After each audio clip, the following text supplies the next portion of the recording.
하나님은 사랑이십니다. 그리고 하나님은 모든 인생에 대해 심판하십니다. 이것은 불변의 진리입니다. 하나님은 사랑이시고 하나님은 심판의 주체이시다라는 거죠. 그래서 하나님께서는 예수 그리스도를 이 땅에 보내셨고 십자가 대속의 죽임을 당하게 하셨으며 그 분명한 사실을 믿는 자는 영원한 천국, 그러나 믿지 않는 자들은 영원한 지옥에 들어가는 사랑과 심판의 진리를 분명히 나타내 보이십니다. 이것을 우리는 하나님의 사랑과 공의라고 이야기하죠. 하나님의 사랑과 공의를 하나님께서 나타내 보이시기 위하여 구약 선지자들을 택하셨던 이스라엘 백성들에게 보내셔서 그들에게 한결같이 이 말씀을 선포하게 하셨습니다. 여호와께로 돌아와라, 하나님께로 돌이켜라 라고 속적으로 하나님은 선지자들을 통해 말씀하셨죠. 택함받은 백성이 다시금 하나님의 백성으로서 하나님의 말씀을 삶의 기준 삼고 살아가도록 하기 위해서 하나님은 선지자들을 보내셔서 그들을 독려하셨다라는 것입니다. 이것은 택함받은 이스라엘 백성이라는 그 정체성을 회복하는 것뿐만이 아니라 마지막 때 하나님의 심판을 피할 수 있는 방법이 되기 때문에 하나님께서는 계속 그들에게 돌이켜라 라고 말씀하신 것입니다. 그들의 정체성이 무엇인지 다시금 가르쳐 주실 뿐만이 아니라 너희는 이러한 삶을 살아야 한다 라는 구체적인 삶의 방향을 가르쳐 주시고 깨닫게 하시기 위해서 여호와께로 돌아오라 라고 말씀하신 것이다 라는 거죠. 이렇게 하나님께로 돌아오라, 돌이키라라고 말씀하셨는데 이 돌이킴의 과정과 절차가 있어요. 하나님이 우리에게 말씀하시는 방법이 있다라는 거예요. 어떻게 하나님께로 돌이킬 수 있는가? 어떻게 하나님이 원하시는 대로 살아갈 수 있는가? 이것을 요엘 선지자를 통해서 우리에게 절차와 과정, 방법으로 우리에게 설명을 해 주시고 있습니다. 요엘서 2장 12절 13절 전반부까지의 말씀을 우리 같이 읽어보겠습니다. 시작. 여호와의 말씀에 너희는 이제라도 금식하고 울며 애통하고 마음을 다하여 내게로 돌아오라 하셨나니 너희는 옷을 찢지 말고 마음을 찢고 너희 하나님 여호와께로 돌아올지어다. 아멘. 이제라도 금식하고 울며 애통하고 마음을 다하여 하나님께로 돌아오라. 옷을 찢지 말고 마음을 찢고 하나님께로 돌아오라 라고 강력하게 말씀하십니다.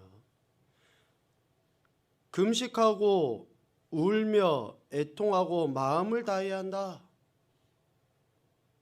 어떠한 우리 삶의 태도를 나타내 보이는 근본의 이유이고 원인인 마음이 어떠해야 되는지에 대해서 이야기하시죠. 그러면서 마음을 찢어야 한다라고 이야기합니다. 다시 말하면 진정한 회개가 있어야 한다라는 거예요. 진정한 회개.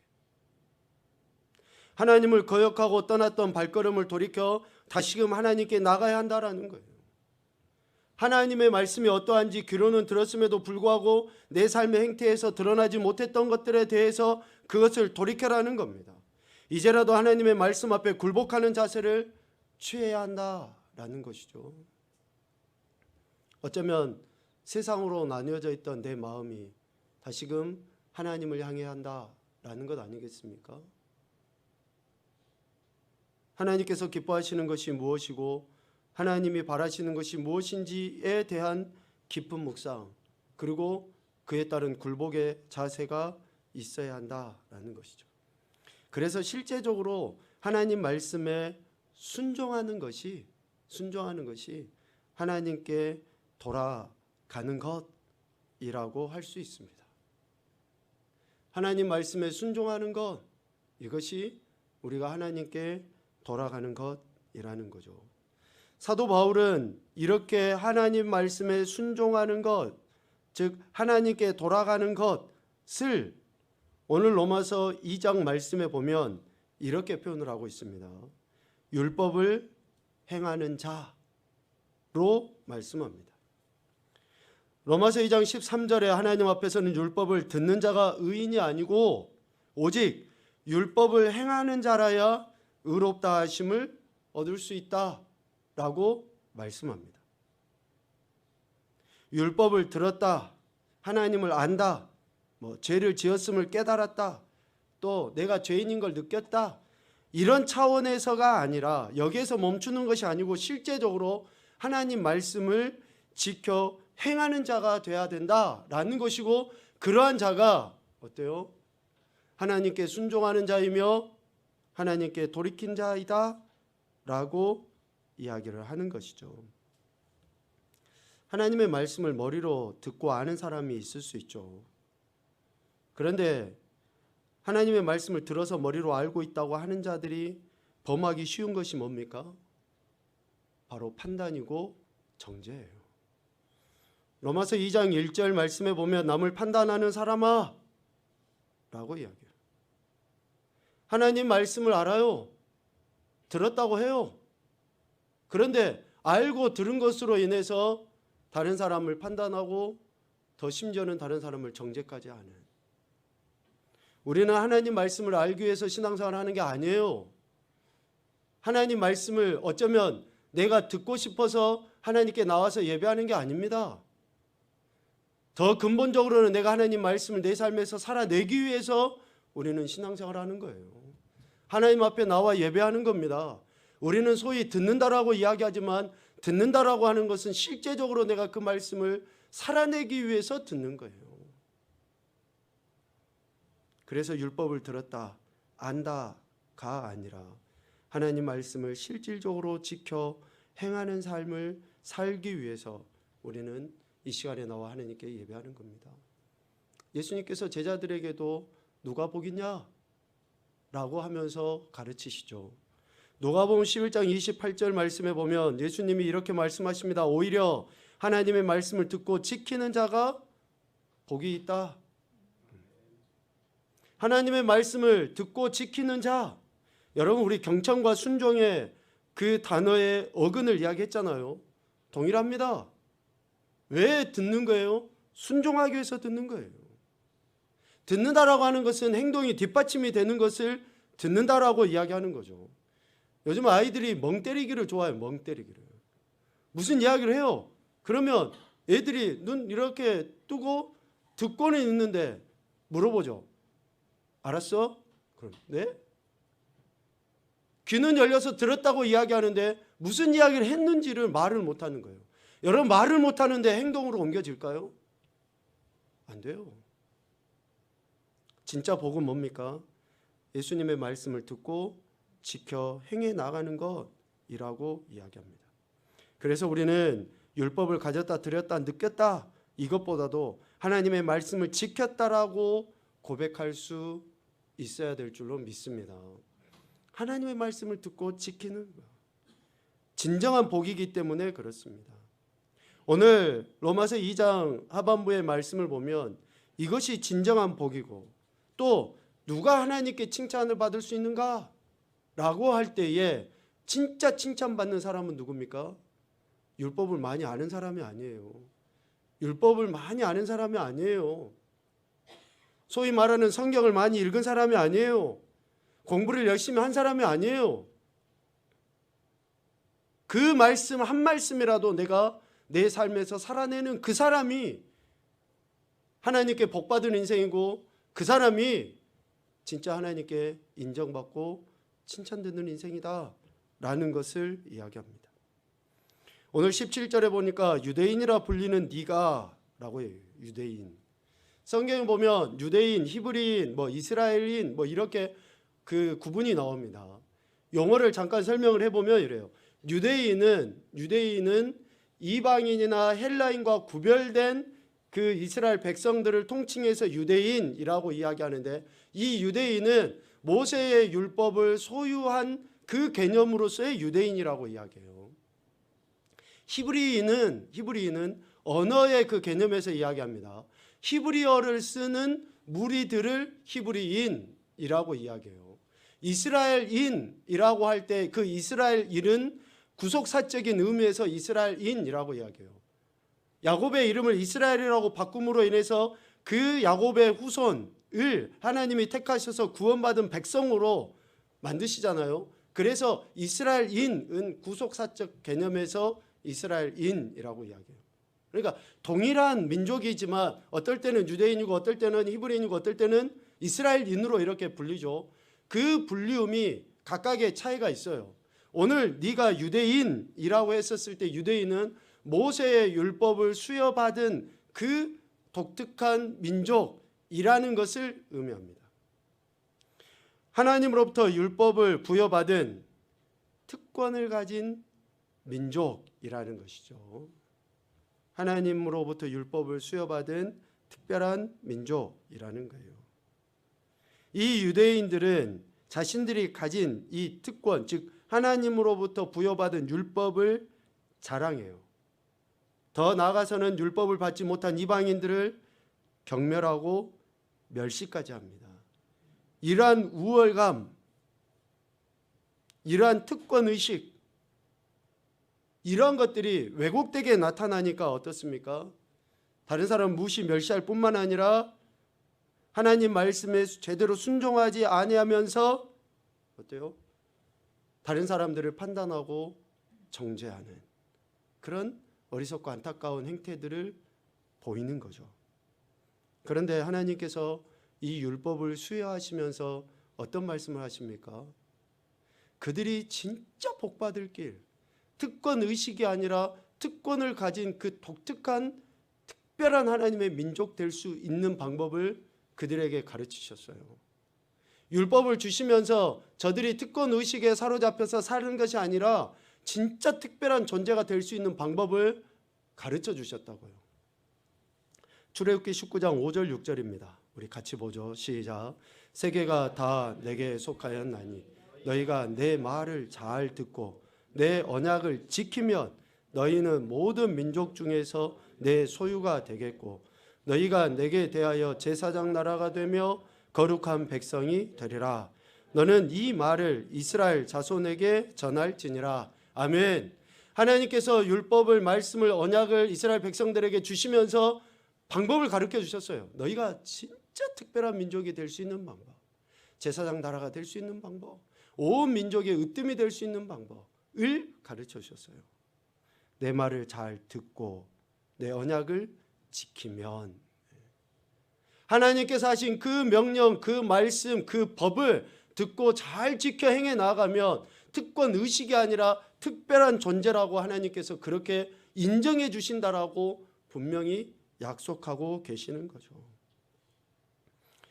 그래서 율법을 받은 유대인들은 이렇게 살아야 돼요.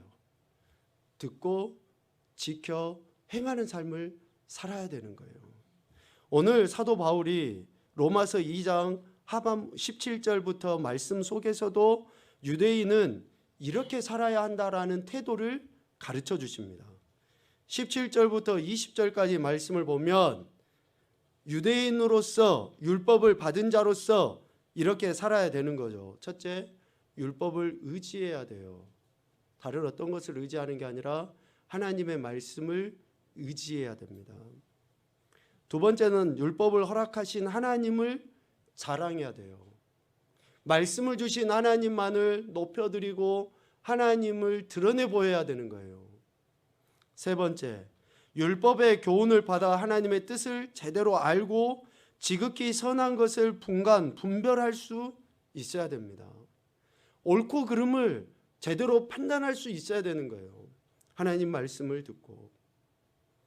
네 번째, 맹인의 길을 인도해야 됩니다.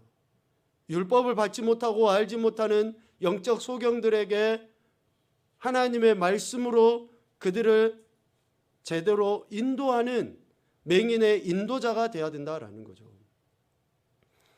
그리고 어둠에 있는 자의 빛이어야 됩니다. 하나님 말씀이 빛이고 또 등불이라고 이야기하니까 그 말씀을 삶 가운데 드러냄으로 말미암아 어둠 가운데 있는 자들에게 빛을 비춰줘야 된다라는 것이죠. 그리고 한 가지 더, 율법에 있는 지식과 진리의 모범을 가진 자로서 어리석은 자의 교사가 돼야 되고 어린아이의 선생이 돼야 된다 라고 20절까지 분명하게 말씀합니다. 그러니까 율법을 가진 자, 받은 자는 이러한 삶의 태도를 분명하게 나타내 보여요. 율법만 의지하고 율법 허락하신 하나님을 자랑하고 분간하고 인도해내는 그러한 삶의 태도를 취해야 된다라는 거예요. 오늘 우리가 하나님의 말씀을 듣고 알아요. 그러면 하나님 말씀을 안다라고 하는 것은 뭡니까? 이런 삶을 살아야 되는 거예요. 살아야 되는 거. 그래서 예수님께서 너희는 세상 한가운데서 소금과 빛이다라고 이야기했고, 너희가 하나님의 온전하신 것 같이 온전해야 된다라고 이야기했고, 계속 그 말씀을 통해서 우리에게 뭘 요구하십니까? 그 말씀에 대한 태도, 삶의 모습이 이러해야 된다라는 것을 예수님께서 계속 강조해서 가르치셨던 거예요. 그런데 하나님으로부터 율법을 받았음에도 불구하고 특권 의식에 사로잡혀 있었던 당시의 유대인들은 어떻습니까? 율법을 소유한 그 자체만으로 인해서 오늘 20절 말미에 스스로 믿으니 율법을 소유함으로 얻게 된 이 특권을 스스로 믿으니라는 말로 하고 있는데, 여기에서 스스로 믿다라는 그 말은 유대인으로 특권을 부여받은 자들이라는 자기만족을 이야기해요. 자기만족. 스스로 믿으니 자기만족에 빠져서 내가 유대인이다. 그래서 지금도 이스라엘 백성들은 선민의식에 사로잡혀 있는 거죠. 우리는 택함받은 족속이다. 하나님이 특별하게 사랑하신다. 말로는 하나님의 택함받았다고 이야기하고 사랑받았다라고 이야기하는데 하나님이 바라시는 말씀대로는 살질 않아요. 이것을 사도 바울은 스스로 속임이라는 단어를 썼어요. 스스로 속임. 갈라디아서 6장 3절 4절 말씀에 보면 이렇게 되어 있습니다. 만일 누가 아무것도 되지 못하고 된 줄로 생각하면 스스로 속임이라. 각각 자기의 일을 살피라. 그리하면 자랑할 것이 자기에게는 있어도 남에게는 있지 않다. 하나님 말씀을 듣고 알고 삶으로 살아내는 사람의 대표적인 특징이 뭡니까? 겸손이에요. 겸손. 어떻게 다른 사람을 판단하고 정죄할 수 있어요? 하나님이 나 같은 죄인을 불쌍히 여기셔서 구원해 주셨다라는 이 진리의 말씀이 내 안에 느낌 정도로가 아니라 실제적으로 내가 삶을 살아내지게 되면 다른 사람에 대한 그 긍휼의 마음이 왜 안 생길까요? 다른 사람을 어떻게 판단할 수 있을까요? 어떻게 심지어는 정죄까지 할 수 있습니까? 아무것도 되지 못하고 된 줄로 생각하면 스스로 속임이라. 스스로 속임은 위선입니다. 위선. 이 위선적인 삶, 다른 사람에게는 가르치고 지적을 하는데 정작 자기 자신은 가르치지도 않고 살아가는 그러한 삶, 이것을 오늘 로마서 2장 21절부터 23절까지의 몇 가지로 이야기해요. 도둑질 하지 말라고 선포하는 네가 도둑질을 하느냐? 말로는 도둑질하지 말라라고 이야기를 해요. 그런데 도둑질하고 있어요. 매우 심각한 거 아닙니까? 율법에 도둑질하지 말라고 했어. 머리로는 아는데 정작 나는 도둑질하고 있어요. 여러분, 이런 것들 생각을 많이 하셔야지 돼요. 묵상을 하셔야지 됩니다. 남의 물건 훔치는 거, 남의 시간, 그래서 우리가 시간도 잘 지키라고 하는 이야기들이 다 그거예요.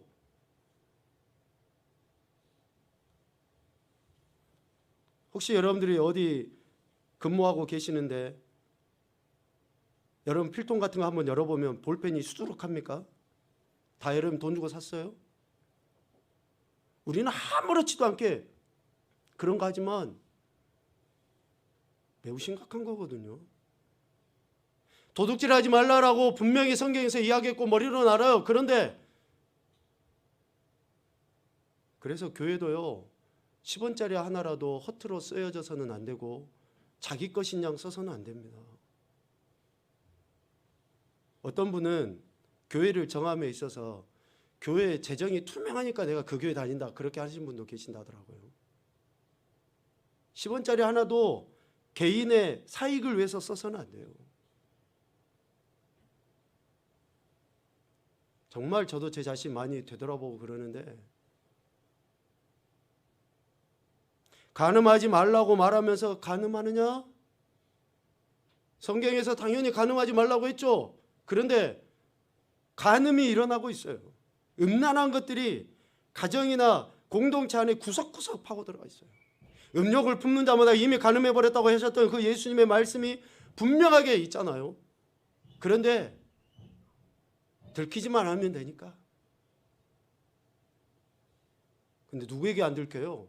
우리 마음 깊은 것까지 하나님은 다 꿰뚫어보고 알고 계시는데, 근데 우리는 마치 아닌 것처럼 우상을 가증히 여긴다, 그러니까 우상을 내가 가증히 여겨 라고 말을 하면서 신전의 물건은 도둑질해 가고. 여러분 등산 같은 거 할 때 사람들이 이렇게 보고 막 그 돌담을 이렇게 쌓아놓잖아요. 여러분 거기에다 돌담 하나로 쌓는 거 다 우상 숨기는 거예요.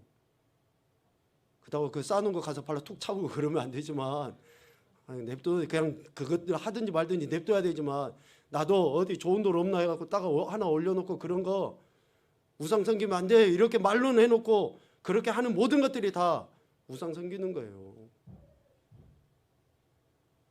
사람들이 왜 좀 그러한 행동들에 대해서 무감각해집니까? 우상이라는 그 생각의 그 개념을 너무나 축소시켜서 이야기하기 때문에 그래요. 하나님 외에 다른 그 모든 것은 다 우상이에요, 우상. 또 하나, 율법을 자랑하면서 되려 율법을 범해요. 율법이 어떤 도덕책인 것처럼 이렇게 좋은 이야기들이 많아 라고 이야기하는데 어때요? 그 율법을 범하고 있는. 그래서 하나님을 욕되게 합니다. 이렇게 스스로 속이는 삶, 위선적인 삶, 다른 사람을 가르치면서 자기 자신은 제대로 가르치지 않는 그러한 삶, 24절의 삶입니다. 기록된 바와 같이 하나님의 이름이 너희 때문에 이방인 중에서 모독을 받는도다. 하나님의 이름이 너무나 안타까운 일이죠. 오늘 우리의 모습을 진지하게 생각을 해봐야 됩니다. 하나님을 사랑한다고 말은 하면서 오히려 신성을 모독하는 자들로 전락해버린, 사도 바울이 로마서를 기록할 당시 유대인들의 모습이나 오늘날 한국 사회에서 살아가고 있는 우리 기독교인들의 모습 크게 다르지 않다고 생각합니다. 너무나 안타깝지만 그래요. 예수 그리스도로 말미암아 구원받고 하나님의 백성이고 자녀가 되었다라는 이 특권을 갖고 있어요. 그런데 이 특권이 특권 의식으로 잘못 나타난다든지, 하나님의 말씀을 삶의 기준으로 삼고 살아가지 않고 다른 사람을 오히려 그 말씀으로 인해서 판단하고 정죄하고 하는데, 정작 자신은 그들과 똑같은 일을 자행하고, 미안하지만 똑같은 정도면 그나마 괜찮다고 생각해요. 그런데 그들이 하는 것보다 더 악한 일들을 자행하고 있는 거예요.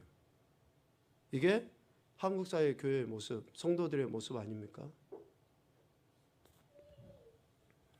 다른 누군가가 지금 제 아내하고 저하고 이런 이야기들을 자주 나누면서 그러는데요.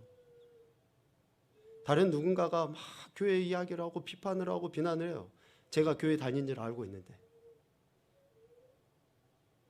그것은 교회에 다니는 다른 사람의 문제가 아니라 그와 저와의 관계성의 제 문제예요. 제 문제. 제가 그 사람에게 교회 다닌다고 하는 그 본래의 모습을 제대로 보여주지 못하니까 그 사람이 지금 저 교회에 일어나는 그런 모든 좋지 않은 이야기를 제게 이야기하는 거예요. 그러면서 교회 다니는 것들 다 똑같아. 다른 사람의 문제가 아니라 내가 진짜 하나님의 말씀대로 제대로 살아가지 못하니까 그가 지금 내 앞에 와서 교회 험담을 하고 목사들 욕을 하고 성도들 욕을 하고 그러는 거예요. 내가 똑바로 살고 그 사람에게 그러면 야 너는 안 그런데 왜 다른 사람 저러는지 모르겠다. 이런 이야기가 나와야 되는 거 아니에요? 하나님의 말씀이 능력이 없어서 지금 이 시대가 이렇습니까? 예수님이 믿을 만한 가치가 없어서 지금 이 시대가 이러냐고요. 교회 다니는 사람이 왜 점점 해마다 줄어듭니까? 왜 다른 종교로 빠져버립니까? 사람들이 하나님 말씀 능력이 없어서 그렇습니까? 아니에요. 예수님이 믿을 만한 존재가 못 돼서 그렇습니까? 아닙니다. 그 말씀을 안다고 하는 내가 말씀대로 살지 않으니까 그러는 거예요. 예수님을 믿는다고 하는 내가 예수님 제대로 믿는 것에 대한 행동을 보이지 못하니까 그러는 거예요. 아닙니까? 이 시대 소망이 어디 있다라고 사람들이 이야기합니까? 그래도 교회에 있다라고 이야기를 해야 되는데 여러분 종교 순위 따져보세요. 제일로 우리는 종교라고 이야기해서는 안 되지만 제일로 끝자락에도 미안하지만 요즘에 이단보다도 못한 게 정통 개신교 교회가 돼버렸어요. 이단들은 막 자기들끼리 모여서 사회 구제를 하네 봉사를 하네 뭐 제가 헌혈을 몇 번 하러 가보니까요. 단체로 와서 헌혈하는 이단 집단들이 있어요. 여러분 헌혈 많이 하십시오. 피가 부족하다네요. 피가. 여러분 그들은 그렇게 사회적으로 뭔가 드러나 보이니까 그런데 개신교회들이 지금 왜요? 야고보 사도의 말씀이 생각나지 않습니까? 믿는다고는 자랑해요. 그런데 행함이 없어. 안다고 이야기해요. 행동이 뒷받침이 안 돼 있어. 뭐가 진짜 믿음입니까? 뭐가 진짜 능력이냐고요. 하나님 말씀을 아는 게 능력 아닙니다. 사는 게 능력이지. 믿습니까? 머리로 아는 게 능력이 아니라 내 삶으로 살아내는 게 능력이에요. 우리 야고보서 2장 22절 26절 말씀 보겠습니다. 시작. 네가 보거니와 믿음이 그 행함과 함께 일하고 행함으로 믿음이 온전하게 되었느니라. 영혼 없는 몸이 죽은 것 같이 행함 없는 믿음은 죽은 것이니라. 아멘. 그래서 우리는 하나님 말씀을 한 말씀이라도 머리로 알고 깨달아진 것이 내 삶에서 살아내질 수 있도록 몸부림을 쳐야 되는 거예요. 누가 하나님께 칭찬을 받을 수 있습니까? 누가? 할례 받은 유대인들입니까? 율법을 받은 유대인들입니까? 아니에요. 무할례자라 할지라도 하나님께서 그 안에 역사하시는 뜻대로 그들이 하나님의 가르침에 순응하며 살아가는 그들이 진짜 하나님께 칭찬받는 거예요. 표식은 있으나 하나님께서 하신 말씀에 순종하지 않고 살아간다면 말씀을 받지 않는 것보다 더 못한 존재예요. 육체에 할례 받은 게 뭐가 그리 됐습니까? 내가 할례 받았다고 표식이 있는 게 뭐가 중요하냐고요. 표식 받았으면 표식 받은 대로 살아야지. 그런데 표식 받아놓고 표식대로 살지도 않아. 여러분 다 이런 고백들 할 거예요. 내 안에 예수의 흔적이 있다. 내 안에 예수 그리스도의 흔적이 있다라고 우리가 다 고백은 하죠. 그런데 예수 그리스도의 흔적이 있다라고 말은 하는데 예수 그리스도의 말씀과는 상관없이 살아가요.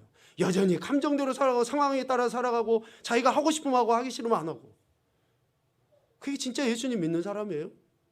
예수님이 십자가 지고 싶어서 지셨습니까? 지기 싫어도 하나님 말씀이니까 지셨던 거 아니에요? 땀방울이 핏방울이 되도록 왜 기도하셨습니까? 자기에게 주어진 그 잔을 지기 싫은데 하나님이 지라고 하시니까 졌던 거 아닙니까? 우리가 머리로는 그것을 알고 믿는데 나는 내가 하기 싫으면 안 해.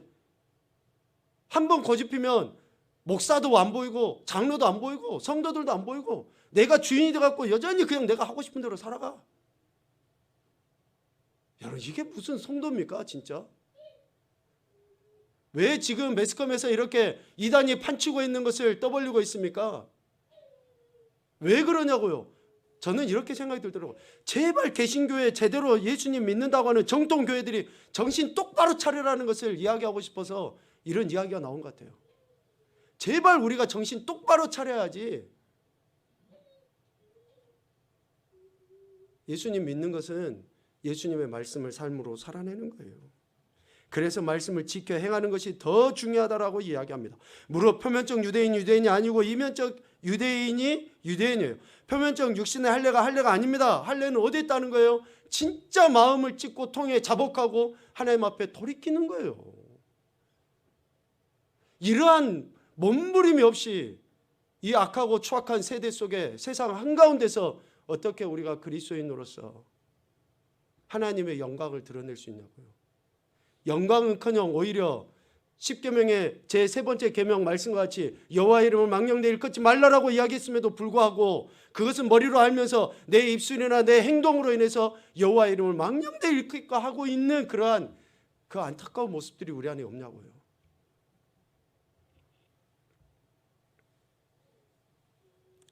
말씀을 정리합시다. 정말 우리 예수님 제대로 믿어야 돼요. 그 믿음이 내 삶에서 살아내지도록 몸부림쳐야지 됩니다. 우리가 하나님께 칭찬받고 인정받는 거 모르겠어요. 죽음 이후에 천국 가서 하나님이 우리를 어떻게 보시려는지 모르지만 적어도 이 마지막 때의 세상 한가운데서 우리를 그렇게 그리스도인으로 부르시는 하나님의 목적이 있을 거 아닙니까? 그 목적을 생각한다 그러면 다시금 그 말씀이 내 삶이 되도록 진짜 내가 그리스도인이라는 것을 사람들에게 하나님께 인정받고 영광 올려드릴 수 있도록 그렇게 해야 되지 않나 그런 생각을 해보게 됩니다. 하나님의 말씀을 듣고 지켜 행하는 자가 복이 있고 그러한 자들이 하나님께 칭찬받는다. 칭찬이 사람에게서가 아니요 다만 하나님에게서니라 라고 말씀합니다. 저와 여러분이 이 시대 말의 그리스도인이라는 것은 엄청나게 무거운 책임이 있기도 하지만 그 책임을 감당하며 살았을 때 이전에 우리 믿음의 선배들보다 더 큰 은혜와 능력을 경험하게 될 줄로 믿습니다. 어둡습니다. 추악합니다. 말로 다 할 수 없는 그 죄악들이 정말 우리 가까이에 있어요. 이러할 때 오늘 저와 여러분이 그리스도인으로서 그분의 말씀을 지켜 행함으로 말미암아 하나님의 영광을 드러내시고 마지막 때 하나님께 칭찬과 인정을 받는 그런 귀하고 복된 인생들, 구원받은 인생들이 되시기를 주님의 이름으로 축복합니다. 아멘.